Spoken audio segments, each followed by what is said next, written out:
Doa malam akan dilaksanakan pada hari Selasa 9 Maret 2021 jam 6 sore melalui Zoom. Kelas pengajaran kompak akan mengadakan webinar dengan tema It's Okay to be not okay pada hari Jumat 12 Maret 2021 jam setengah 7 malam sampai setengah 9 malam melalui Zoom. Sakramen Baptis dan Sidi akan dilayankan dalam ibadah terbatas pada hari Sabtu 27 Maret 2021 jam 4 sore. Dalam ibadah hari ini, kita akan bersama-sama memberikan persembahan syukur bulanan. Mohon perhatian dari segenap jemaat. Aksi puasa Paskah tahun ini diberi nama Semangat Seru atau Semangat Rp1.000 untuk gerejaku. Jemaat diundang berkontribusi dalam mendukung pelayanan gereja dengan menyisihkan Rp1.000 selama 40 hari masa Prapaskah. Persembahan Semangat Seru akan kita kumpulkan pada ibadah Kamis Putih, Jumat Agung, dan Paskah. Jemaat diharapkan melihat warta jemaat dan buletin Gejayan Tetulung secara lengkap dengan melihat akun atau link media sosial GKI Gejayan. Informasi selengkapnya dapat dibaca dalam warta jemaat.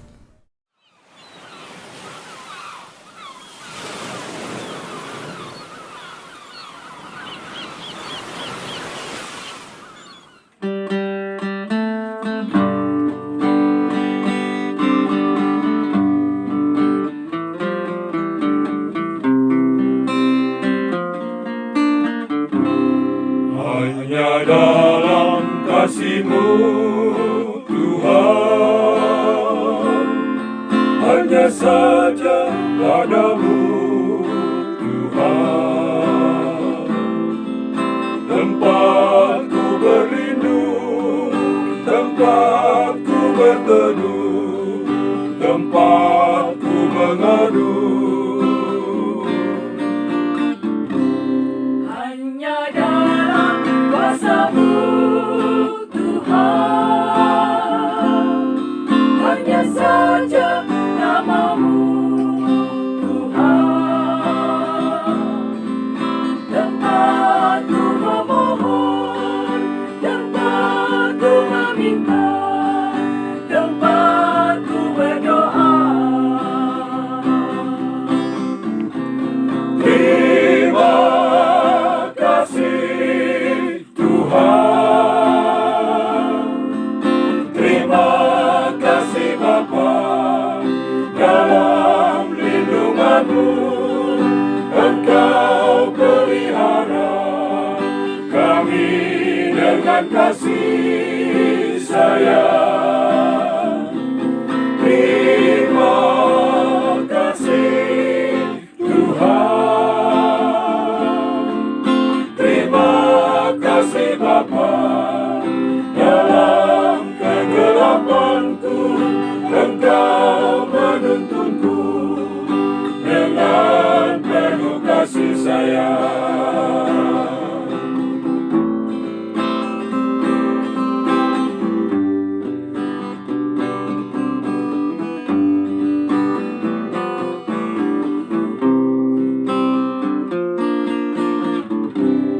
Hanya dalam kuasa-Mu Tuhan,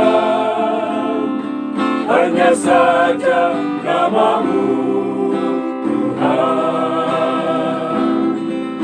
tempatku memohon, tempatku meminta, tempatku berdoa. Terima kasih Tuhan, terima kasih Bapa, dalam lindungan-Mu Engkau pelihara kami dengan kasih sayang. Terima kasih Tuhan, terima kasih Bapa, dalam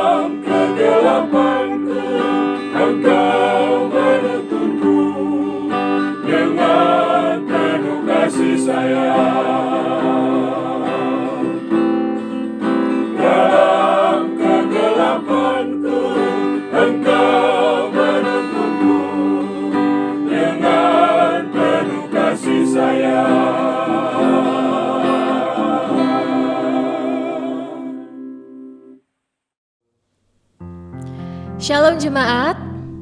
Saya mau menyapa Bapak, Ibu, saudara-saudari terkasih, kakak-kakak dan adik-adik, oma serta opa yang berada di tempat masing-masing. Sungguh bersuka cita hari ini kita dapat berjumpa kembali.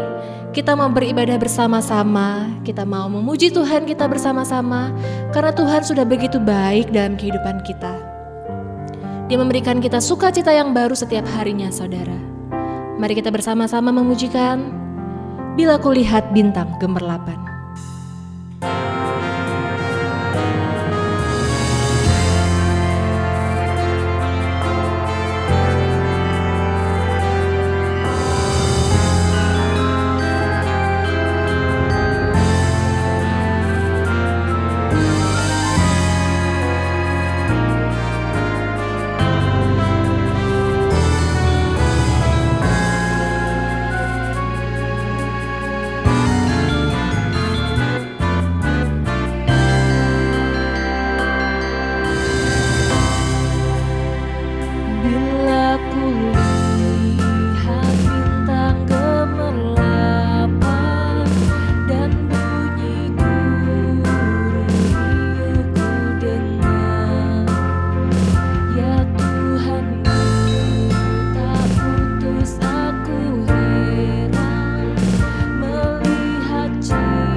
Shalom keluarga GKI Gejayan dan anak-anakku semua, mari kita mengawali kebaktian kita dengan mengucapkan pengakuan demikian. Pertolongan kita adalah di dalam nama Tuhan yang menjadikan langit dan bumi, yang kasih setianya tetap untuk selama-lamanya, yang memelihara umat manusia di tengah pergumulan dan goncangan kehidupan.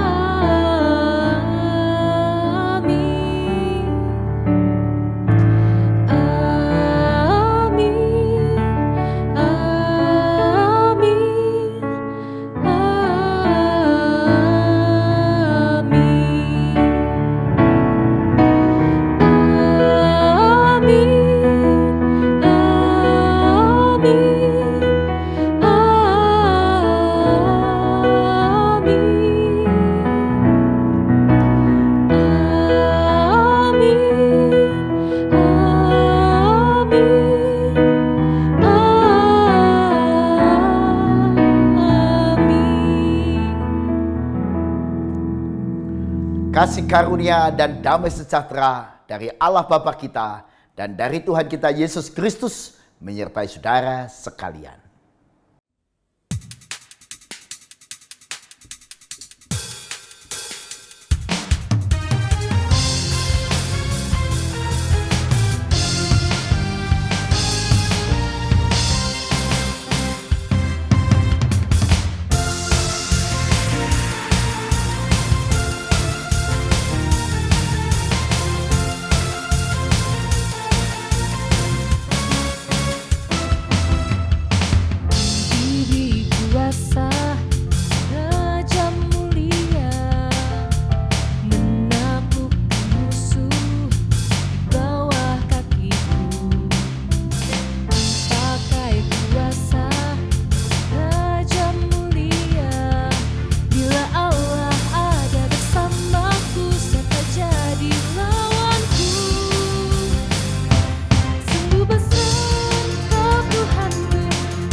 Adik-adik sekalian, mari kita bersama-sama berjalan dengan Yesus karena Tuhan Yesus yang akan menolong kita, yang akan memimpin kehidupan kita.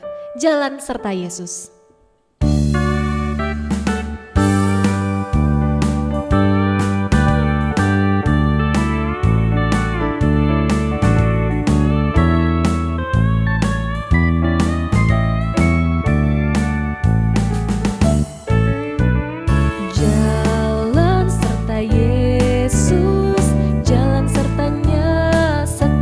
Hari jalan serta Yesus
untuk mendengarkan firman Tuhan. Kita pujikan Tinggal Sertaku.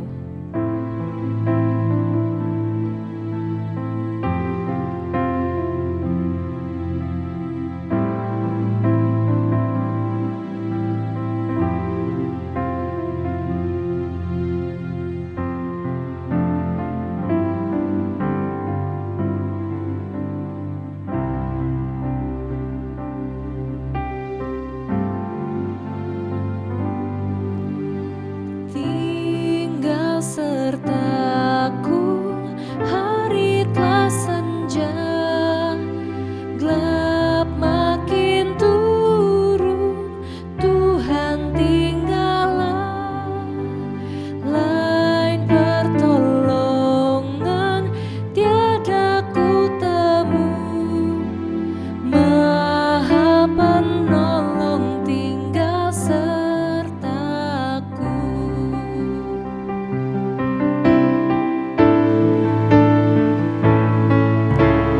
Aku perlukan di Kau tiap jam, dalam cobaan Kaulah ku pegang.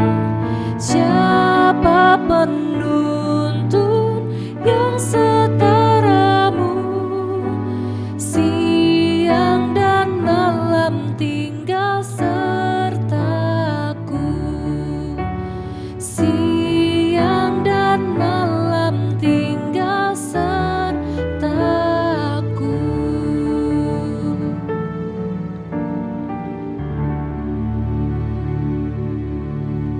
Mari anak-anakku semua dan keluarga GKI Kejayaan, kita akan berdoa sebelum membaca dan merenungkan sabda Tuhan. Mari kita berdoa. Ya Tuhan, kami bersyukur boleh dipersekutukan melalui ibadah ini, tapi kami juga ingin memohon pengampunan yang dari Tuhan atas segala dosa dan kesalahan kami, supaya oleh pengampunan dari Tuhan kami dilayakkan boleh mengikuti ibadah yang kudus ini. Dan berkatilah kami sekalian dan tolonglah kami supaya dimampukan mengerti apa yang hendak kami baca dan renungkan, supaya hidup kami terus sesuai dengan firman yang Tuhan ingin untuk kami lakukan dalam hidup sehari-hari. Di dalam nama Yesus kami berdoa dan memohon. Amin. Injil Yohanes pasal 2 ayat 13 sampai dengan 22. Injil Yohanes pasal 2 ayat 13 sampai dengan 22. Ketika hari raya Paskah orang Yahudi sudah dekat, Yesus berangkat ke Yerusalem. Dalam bait suci didapatinya pedagang-pedagang lembu, kambing domba dan merpati, dan penukar-penukar uang duduk di situ. Ia membuat cambuk dari tali, lalu mengusir mereka semua dari bait suci dengan semua kambing domba dan lembu mereka. Uang penukar-penukar dihamburkannya ke tanah, dan meja-meja mereka dibalikannya. Kepada pedagang-pedagang merpati, ia berkata, "Ambil semuanya ini dari sini, jangan kamu membuat rumah Bapakku menjadi tempat berjualan." Maka teringatlah murid-muridnya bahwa ada tertulis, "Cinta untuk rumahmu menghanguskan aku." Orang-orang Yahudi menantang Yesus. Katanya, "Tanda apakah dapat engkau tunjukkan kepada kami bahwa engkau berhak bertindak demikian?" Jawab Yesus kepada mereka, "Rombak bait Allah ini, dan dalam 3 hari aku akan mendirikannya kembali." Lalu kata orang Yahudi kepadanya, 46 tahun orang mendirikan bait Allah ini, dan engkau dapat membangunnya dalam 3 hari? Tetapi yang dimaksudkannya dengan bait Allah ialah tubuhnya sendiri. Kemudian, sesudah ia bangkit dari antara orang mati, barulah teringat oleh murid-muridnya bahwa hal itu telah dikatakannya. Dan mereka pun percayalah akan kitab suci dan akan perkataan yang telah diucapkan Yesus. Demikianlah Injil Yesus Kristus. Berbahagialah setiap orang yang mendengar firman-Nya, menyimpannya dalam hati, dan melakukannya setiap hari. Hosiana.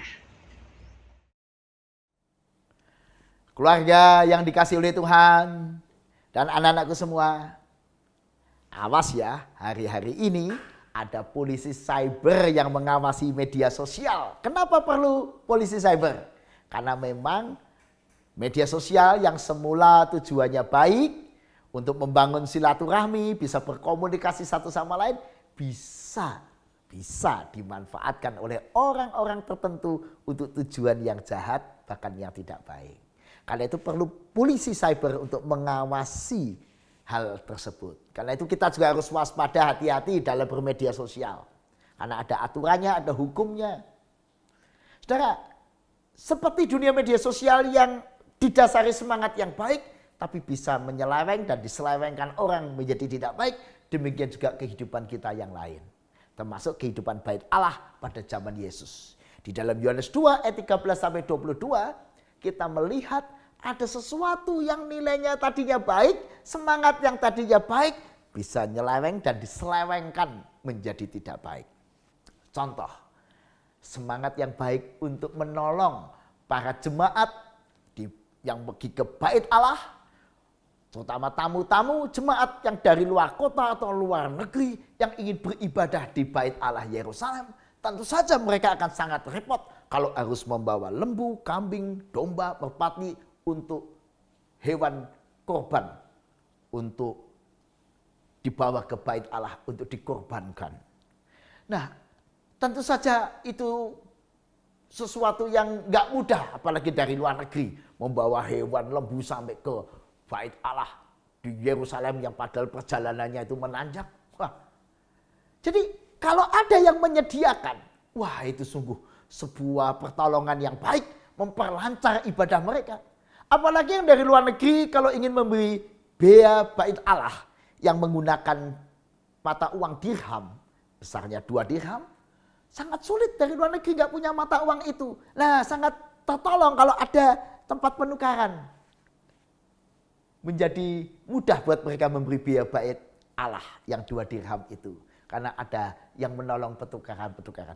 Mungkin diawali dengan semangat yang baik, maka ada yang menyediakan hewan kurban, menyediakan penukaran uang, diawali nilai yang luhur, tujuan dan motivasi yang baik, semangat mengasihi supaya ibadah kepada Tuhan lancar, supaya sesama yang mau beribadah tidak terhalang, lebih mudah, lebih ringan, demi mengasihi sesama, awal yang baik.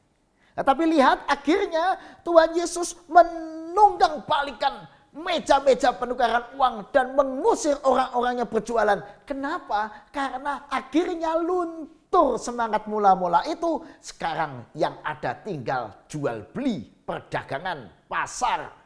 Demi diriku, keuntunganku. Enggak mikir demi sesama. Wah, enggak memikirkan motif mula-mula. Luntur nilai luhur yang mendasari. Tinggal ampas. Tinggal yang penting keuntunganku sehingga bait suci yang tadinya fokus pada peribadahan, kini tinggal menjadi tempat perjualan, tempat kegiatan-kegiatan interaksi bisnis. Nah, karena itu sudah dikasih Tuhan, di ayat yang ke-15, Yesus membuat cambuk dari tali. Saudara, memang kalau mendengar kata cambuk ini, terkesan di hati saya agak mengirikan ya. Cambuk, wah, seolah-olah ngeri ya, bisa menyakiti. Tetapi kalau kita lihat dengan teliti, Yesus tidak membawa cambuk dari rumah. Tidak niatnya menyakiti memang. Tetapi spontan membuat cambuk dari tali pada saat itu. Artinya Yesus sekedar membuat sesuatu ya semacam cambuk lah. Atau dalam terjemahan lama disebut cemeti. Karena memang dari bahasa aslinya pragelion bisa diterjemahkan cemeti, pecut, cambuk. Dalam terjemahan lama dipakai kata cemeti. Kalau mendengar kata cemeti memang kesannya lebih kecil, lebih tidak menakutkan. Kalau cambuk yang beneran, yang dibuat beneran, itu yang dibuat menyambuk Yesus, ya kan? Dihajar dengan cambuk sampai berdarah-darah. Tapi Yesus cuma membuat semacam cemeti, sekedar menakut-nakuti dan memang tidak untuk menghajar orang. Sekedar memaksa orang untuk bertobat kembali kepada tujuan. Apa sih motifmu ke bait Allah? Apa sih motifmu berjualan di sini? Apa motifnya? Ayo kembali kepada motivasi dan semangat mula-mula. Yang menempatkan Tuhan dan kekudusan menjadi utama. Sudah dikasih Tuhan dari 2 loh batu. Lalu menjadi 2 loh batu itu ditempatkan di tabut perjanjian. Lalu ditempatkan di kemah suci. Terjadi perkembangan. Niatnya baik. Tapi kemah suci itu lalu berubah menjadi gedung-gedung. Dan menjadi bait Allah di Yerusalem. Sebuah gedung yang megah. Niatnya juga baik. Tapi kalau niat yang baik tidak dijaga, lama-lama bisa jadi pasar. Ya, jadi pasar. Menjadi tempat perdagangan. Nggak beda dengan pasar-pasar di luar bait Allah. Dan karena itu tahun 70 Masehi Tuhan izinkan bait Allah Yerusalem hancur. Hancur lebur. Oleh Jenderal Titus dihancurkan. Tapi jauh sebelum Yerusalem hancur, para nabi sudah mengatakan bahwa Yerusalem akan hancur. Kenapa? Untuk orang kembali beribadah pada motivasi yang semula. Yaitu fokus pada Tuhan dan kepada sesama. Fokus untuk mencintai Tuhan. Dimurnikan semangatnya. Menyembah Tuhan yang benar adalah dalam roh, dalam kebenaran. Bukan sekedar ritus-ritus ibadah-ibadah. Seperti pada waktu itu bait Allah sudah menjadi sekedar ritus-ritus. Dan karena itu perlu dimurnikan.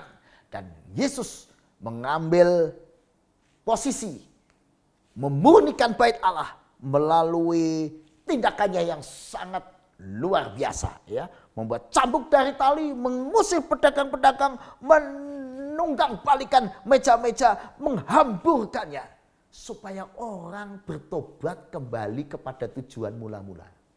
Untuk apa ke bait Allah? Mau apa di bait Allah? Kembali pada niat yang suci. Sudah dikasih Tuhan, gereja juga harus waspada.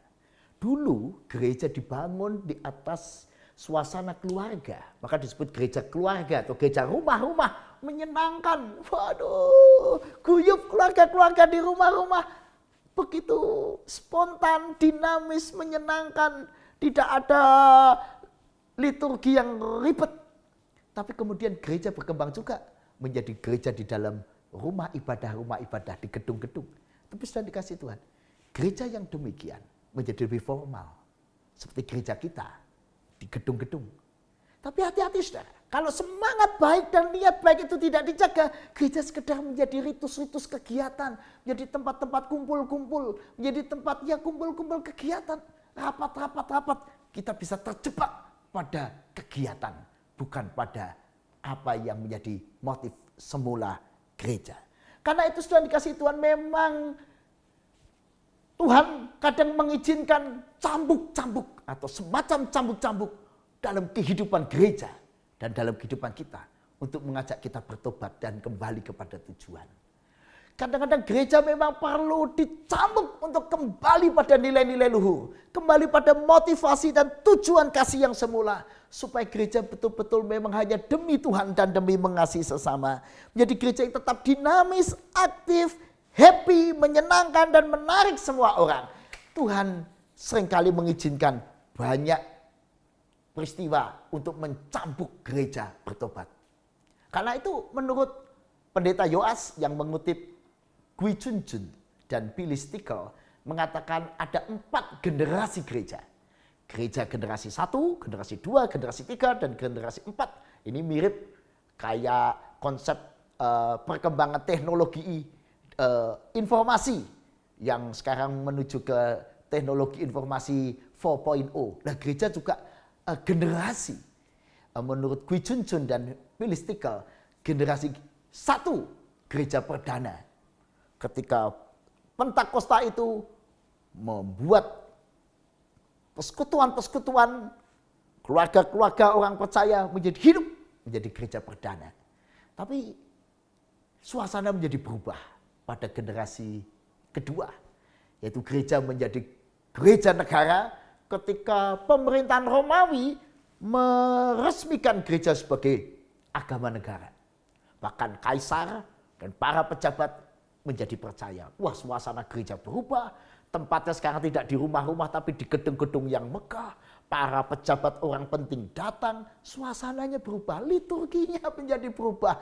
Wah, semangatnya juga ada suasana yang berbeda. Menjadi lebih struktural, menjadi lebih memperhatikan pernak-pernik kecil-kecil. Yang dulu di dalam gereja keluarga menjadi sangat spontan, dinamis. Kini segala sesuatu diatur. Dan ada kepemimpinan yang struktural. Gereja generasi ketiga, ketika reformasi terjadi, protestantisme itu mulai mengubah semangat gereja untuk kembali kepada Alkitab, back to the Bible, ya. Sola fide, sola scriptura, sola gratia. Maka kemudian dampaknya menjadi gereja makin banyak denominasi gereja. Dan di Indonesia saja kita lihat banyak denominasi gereja. Mungkin ratusan denominasi gereja. Apalagi kalau ngomong nama gereja. Wah, aneh-aneh, macam-macam. Wah, masing-masing ingin memiliki nama yang terbaik untuk gerejanya. Tapi gereja generasi keempat yang dipicu dengan pandemi tahun yang lalu, tahun 2020. Pandemi memaksa gereja beribadah secara online. Ibadah secara digital. Dan menurut Gui Junjun, ini adalah tanda-tanda gereja generasi 4. Gereja menuju era gereja digital.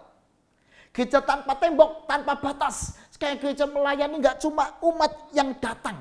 Umat yang tidak datang dimanapun. Masyarakat sekelilingnya. Bahkan interdenominasi. Kita nggak lagi lihat anggota gerejaku atau aku ibadah di gerejaku yang sama dengan dulu sebelum pandemi, tapi aku ingin melihat gereja-gereja ibadah di gereja-gereja macam-macam yang ada di media sosial. Artinya gereja digital menjadi gereja tanpa batas dan bisa jadi menjadi gereja yang interdenominasi. Kalau ini menurut saya, bukan menurut Gui Junjun yang terakhir. Nah, karena itu menurut saya kita juga harus hati-hati. Kalau kita diizinkan Tuhan mengalami pandemi ini, jangan-jangan pandemi ini semacam cambuk yang Tuhan izinkan untuk menyadarkan gereja untuk kembali kepada misi kerajaan Allah. Bukan terlena dengan kebiasaan yang setelanjur nyaman di gereja. Sudah nyaman sebelum pandemi, kita sibuk dengan rapat-rapat, kegiatan ini itu, Natal, Paskah, kegiatan gereja, rutin, melelahkan. Dan pandemi itu membuat kita sadar supaya tidak sibuk ke dalam, tapi misi kerajaan Allah. Membawa kasih, damai, kesejahteraan, pelayanan, garam akan firman Tuhan itu menjangkau dunia tanpa batas. Karena itu menurut saya paling tidak ada dua yang harus kita lakukan sebagai gereja. Dan ini sekaligus hadiah ulang tahun buat GKI Gejayan yang ulang tahun tanggal 3 Maret. Dan ini ulang tahun ke-21. Dan sudah dikasih Tuhan, hadiah ulang tahunnya ada dua menurut saya. Satu, kita melalui pandemi ini diajak menuju gereja digital, tapi sekaligus juga analog. Atau disebut digital atau hybrid church. Di mana ibadah dilayankan secara analog atau onsite, tapi sekaligus juga online atau digital. Pembinaan juga dilaksanakan secara digital, tapi juga secara analog. Secara analog, onsite, tapi juga online. Hybrid church. Pelayanan-pelayanan perkantoran gereja juga menjadi kantor yang digital, tapi sekaligus analog. Perlawatan, perkunjungan, sekolah minggu, pelayanan anak, semuanya dilayankan. Baik analog dan digital, ini akan menjadi masa depan gereja kita dan gereja-gereja di seluruh dunia. Yang kedua, saudara, gereja juga diajak untuk menggarami kehidupan secara lebih luas. Ingat, gereja tanpa tembok lagi.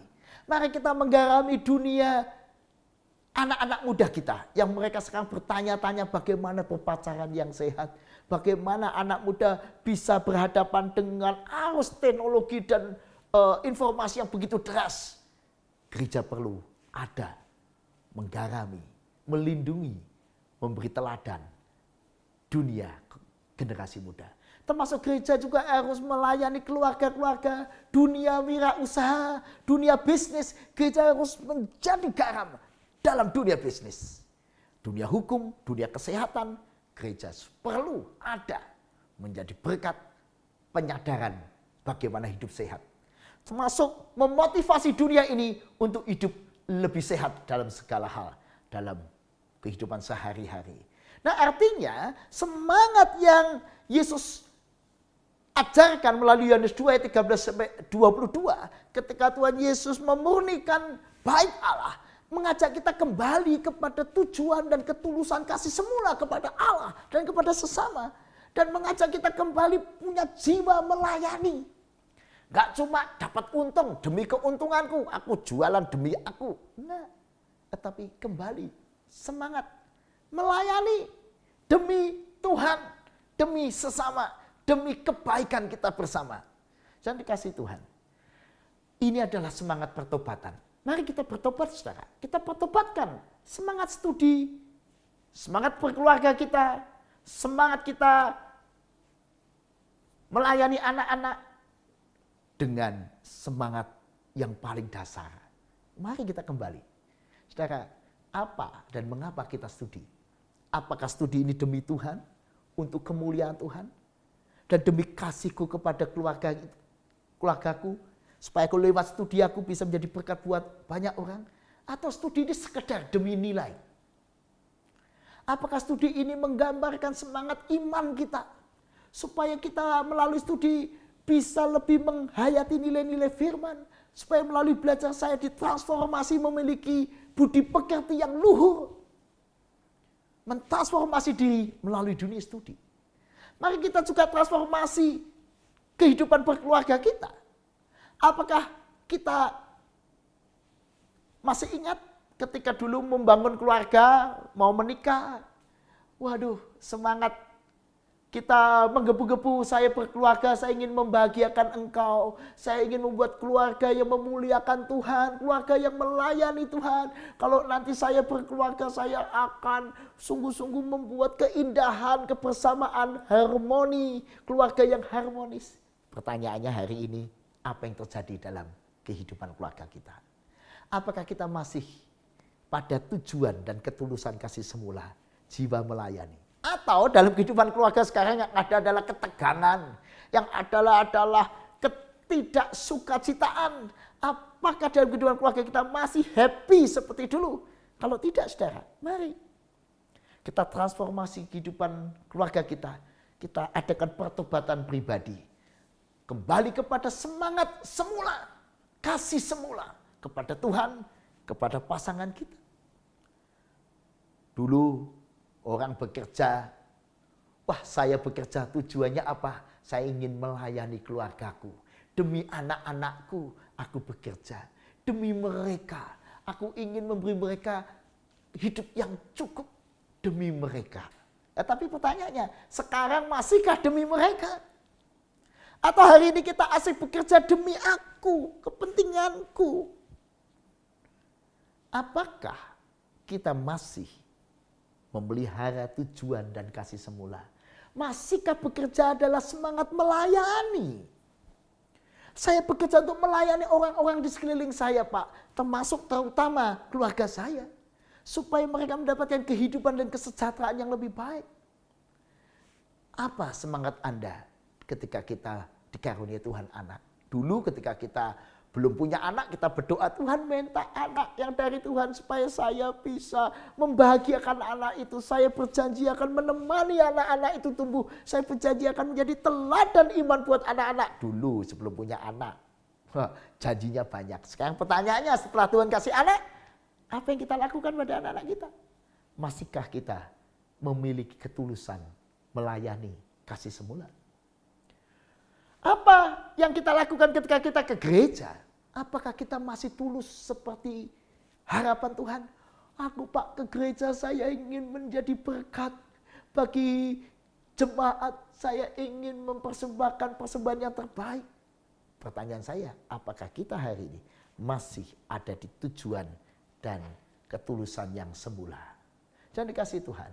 Ketika Yesus menjungkir balikan meja-meja orang perjualan, meja-meja penukar uang, Yesus mengajak kita sebenarnya, ayo jungkir balikkan budaya buruk yang ada di dalam hidupmu, yang terlanjur membelenggu, merusak kekudusan hubungan dengan Tuhan, merusak peribadahan, merusak dasar mula-mula untuk kemuliaan Tuhan.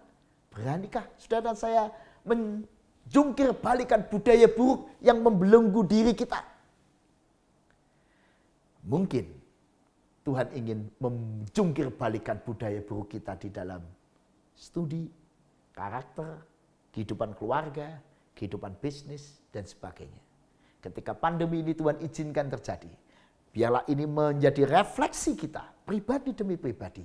Saya ingin menjadikan kesempatan ini kesempatan perubahan, transformasi dalam diri kita. Sama dengan gereja kita. Mari kita jadikan pandemi ini menjadi semangat perubahan dalam gereja kita. Supaya kita tidak hanya terjebak menjadi gereja masa lalu generasi 3, tapi menjadi gereja generasi 4 yang tanpa batas. Gereja yang melayani lebih luas, lebih holistik. Jadikan gereja kita tubuh Kristus yang melayani dunia. Bukan cuma melayani sekelompok orang dalam lingkup tembok-tembok. Bukan cuma tempat kegiatan dan kesibukan. Tapi gereja yang aktual, yang membumi, yang menjadi berkat buat dunia. Dan mari jadikan diri kita juga transformasi diri. Jadikan diri kita suami yang terbaik buat pasangan kita. Jadikan diri kita istri yang terbaik buat suami kita. Jadikan diri kita pribadi yang terbaik sebagai anak-anak di tengah keluarga. Dan Tuhan akan memampukan kita bangkit menjadi pribadi yang mengalami transformasi. Mari kita juga transformasi diri kita.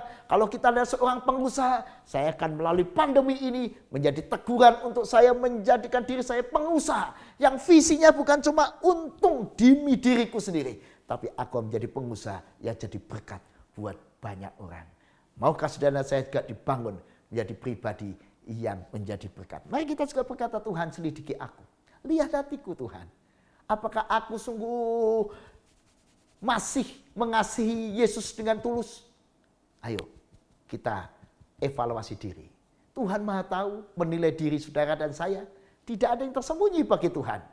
Mari, kalau kita menikmati sungguh kebaikan-kebaikan Tuhan, mari kita syukuri dengan mentransformasi seluruh kehidupan kita, seluruh kehidupan keluarga kita, seluruh kehidupan gereja kita, supaya makin menjadi berkat. Selidiki aku, lihat hatiku, apakah ku sungguh mengasihimu, Yesus, Kau yang Maha tahu dan menilai hidupku, tak ada yang tersembunyi bagimu. Telah kulihat kebaikan-Mu yang tak pernah habis di hidupku. Ku berjuang sampai akhirnya, Kau dapati aku tetap setia. Kau dapati aku tetap setia. Mari kita berdoa. Ya Tuhan, lihatlah diri kami semua. Dalam segala kelemahan dan keterbatasan kami seringkali terjerat dan terjebak pada kesibukan-kesibukan yang akibatnya membuat kami kehilangan jati diri, keluhuran nilai, tujuan dan motivasi yang mula-mula. Sehingga kami seringkali kehilangan kesukacitaan dan kebahagiaan di dalam studi. Kami seringkali kehilangan sukacita dalam hidup berumah tangga. Bahkan seringkali kami kehilangan sukacita ketika bertemu dengan anak-anak kami. Bahkan kami tidak tahu mau apa ada di rumah. Bahkan seringkali kami kehilangan sukacita ketika kami bersekutu dengan teman-teman gereja. Kami seringkali kehilangan tujuan dan motivasi semula. Tetapi firman-Mu hari ini mengajak kami untuk mentransformasi diri kami. Membiarkan Tuhan mentransformasi pribadi kami. Untuk kembali didasari dengan semangat, motivasi, tujuan semula. Yaitu kasih yang tulus kepada Tuhan. Kasih yang tulus dan sungguh kepada sesama. Dan biarlah nilai-nilai kasih itu memenuhi kami dalam kehidupan suami istri, kehidupan keluarga, kehidupan bersama anak-anak kami, kehidupan bersama dengan orang-orang sekeliling kami. Bahkan kami boleh menjadikan kehidupan kami alat transformasi bagi gereja. Supaya gereja kami tidak hanya berhenti menjadi tempat kegiatan-kegiatan dengan kesibukan kegiatan yang luar biasa. Tapi menjadi gereja yang terus makin menjadi berkat tanpa batas. Menjangkau dunia melalui cinta, kasih, dan kebenaran. Sehingga dunia ini makin damai dan sejahtera. Ya Tuhan, kami juga berdoa. Kayaknya Tuhan juga mengizinkan kami ikut mentransformasi umat manusia dan kehidupan dunia ini. Supaya peristiwa pandemi yang masih saja menjadi pergumulan buat kami semua, seluruh umat manusia ini, menjadi alat Tuhan juga menyadarkan umat manusia untuk tidak egois, untuk tidak saling mementingkan diri sendiri, supaya tidak lagi menghalalkan perang dan kekerasan. Melainkan sedemikian rupa umat manusia menyatu satu sama lain, saling mengasihi, saling menjaga, saling melindungi. Dan berkati ya Tuhan supaya vaksinasi juga bisa dinikmati seluruh negara di muka bumi ini. Dan seluruh umat manusia di dunia ini. Supaya vaksinasi ini memulihkan kehidupan dunia. Dan memulihkan kehidupan bangsa negara kami khususnya. Bangsa Indonesia yang kami cintai. Pulihkanlah negara kami Tuhan. Secara khusus kami juga berdoa buat mereka yang mengalami duka cita. Karena keluarga yang mereka kasih ada yang berpulang kepada Tuhan karena pandemi ini. Oh Tuhan, dibukanlah mereka. Juga buat keluarga-keluarga yang ada yang sakit, Tuhan pulihkanlah mereka yang sakit dengan kasih setiamu, kami mohon. Kami juga berdoa buat mereka yang tergoncang ekonomi keluarganya, mereka yang harus mengalami goncangan yang hebat, sehingga hari ini mengalami kekurangan yang dahsyat. Tolonglah mereka ya Tuhan, yang secara ekonomi mengalami goncangan yang hebat dan dahsyat. Biarlah kasih setiamu juga menggerakkan kami semua, juga gereja-gereja Tuhan di seluruh dunia, untuk ambil bagian dalam penderitaan sesama. Jadikanlah gereja melalui pandemi ini mengalami perubahan menuju satu pelayanan yang lebih holistik. Menjadi gereja yang menghadirkan kerajaan Allah di muka bumi. Secara nyata, secara konkret menjawab pergumulan umat manusia. Terima kasih Tuhan, segala puji, hormat dan syukur bagi kemuliaan nama Tuhan. Amin. Jemaat yang terkasih, mari bersama-sama kita ungkapkan pengakuan imam rasuli kita dengan bernyanyi dari lagu Kidung Jemaat 280, Aku Percaya.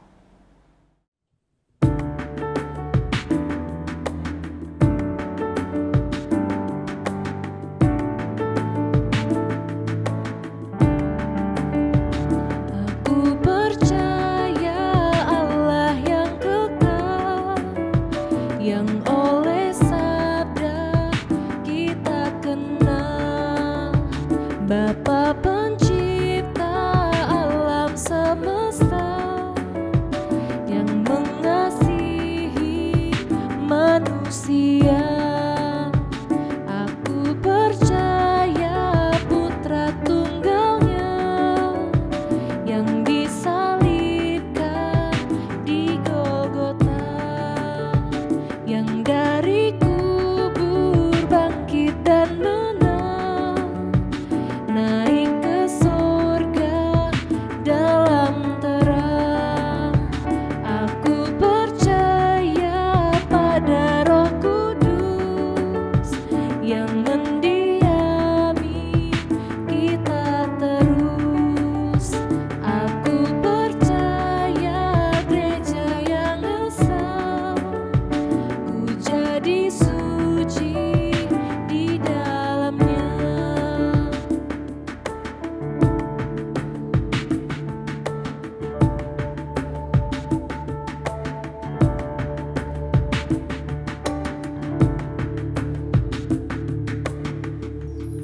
Jemaat yang terkasih, mari kita ungkapkan ucapan syukur kita dengan bersama-sama kita mengumpulkan persembahan.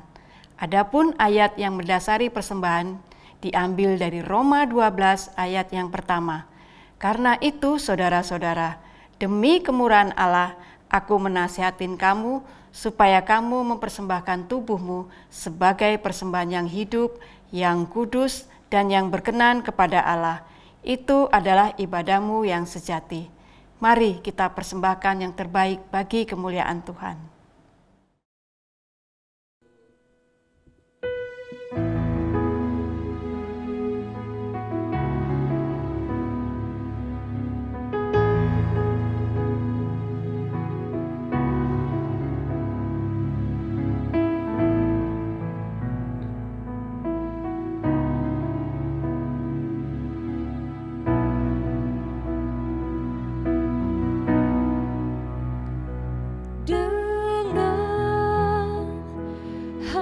hati bersyukur pada Bapa yang kudus, syukur karena diberikan putranya Yesus. Dengan hati bersyukur pada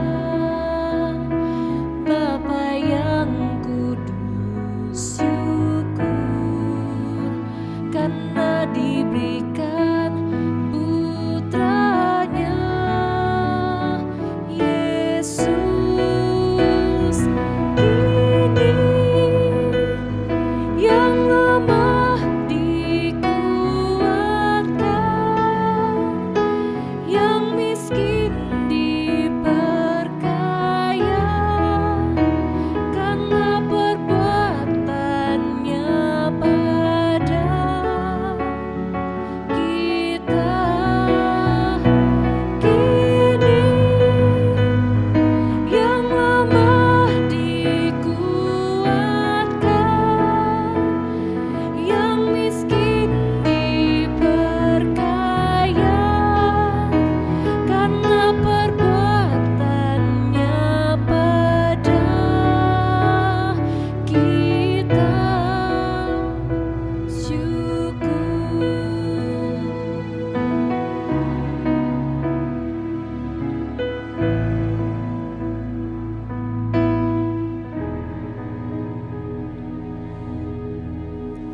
Jemaat yang terkasih, mari kita bawa persembahan ini di dalam doa. Mari kita berdoa. Tuhan Bapa yang baik, Bapa yang kami kenal di dalam nama Yesus Kristus. Sungguh kami mengucap syukur Tuhan, karena di tengah situasi pandemi ini, Tuhan masih memberikan kesehatan di dalam kehidupan kami.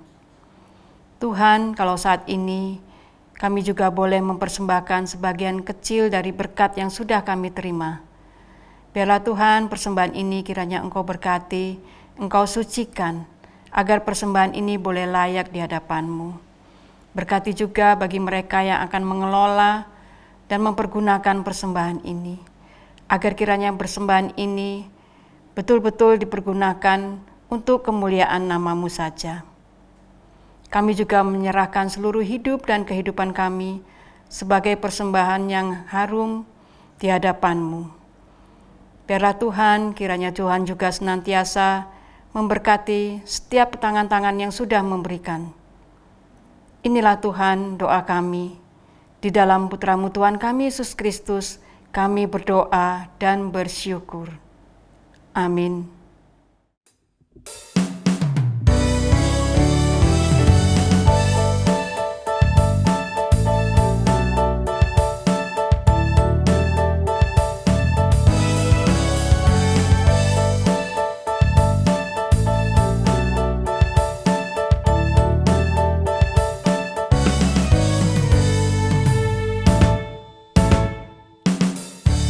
Ucaplah dan lihatlah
Jemaat kasih Tuhan, mari kita transformasi diri kita, keluarga kita, gereja kita, bahkan bangsa, negara, dan dunia kita. Kita transformasi dengan cinta kasih dan damai Tuhan. Supaya dunia makin bersukacita di dalam terang dan kasih Tuhan. Dan terimalah berkat Tuhan mengiringi kehidupan saudara. Tuhan memberkati engkau dan melindungi engkau. Tuhan menyinari engkau dengan wajah-Nya dan memberi engkau kasih karunia. Tuhan menghadapkan wajah-Nya kepadamu dan memberi engkau damai sejahtera. Amin.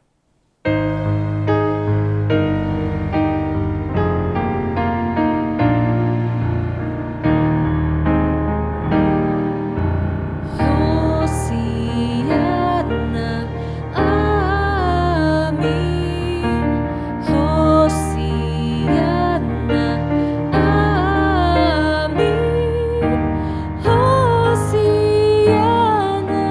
Hosiana, Hosiana,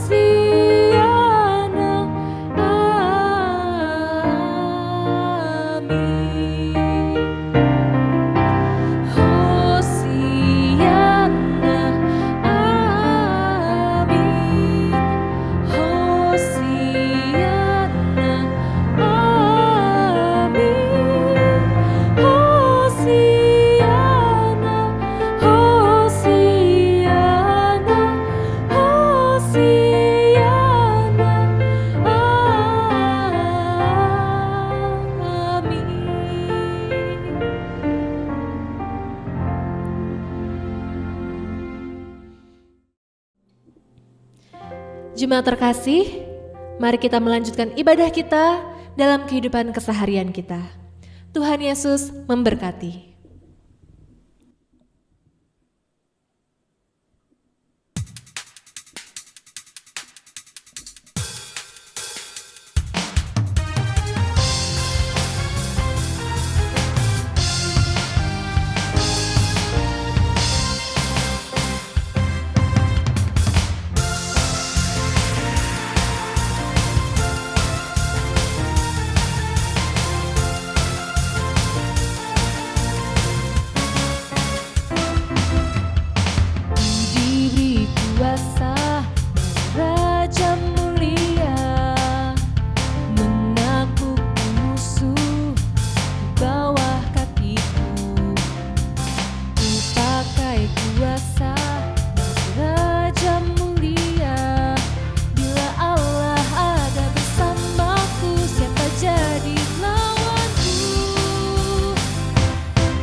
puji